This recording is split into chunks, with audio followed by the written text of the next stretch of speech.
Welcome to the Slop Temple. We pray this video helps. You'll begin by confirming the essentials so the install runs cleanly. Make sure your HP is online and has roughly 100 MB free. Windows updates reduce conflicts. Once done, open Edge or any available browser and search for Google Chrome. Do this instead of downloading from unknown sites to avoid malware. Click the official download button and choose the Windows installer. You're starting the process now to avoid interruptions, so keep the laptop plugged in and connected to a stable network. You will run the installer and configure initial settings. Double-click the Chrome setup. Exe you downloaded. When the user account control appears, select Yes to allow the app to install. That's necessary for system integration. The installer streams components, so wait until it finishes.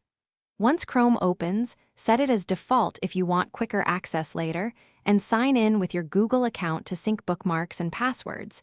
If you prefer privacy, skip sign in and manually import bookmarks from Edge. You're at the final steps. Confirm Chrome launches and loads web pages. Make sure extensions behave and import bookmarks if needed. If Chrome won't open, restart your laptop first, then open Task Manager to end any hanging Chrome.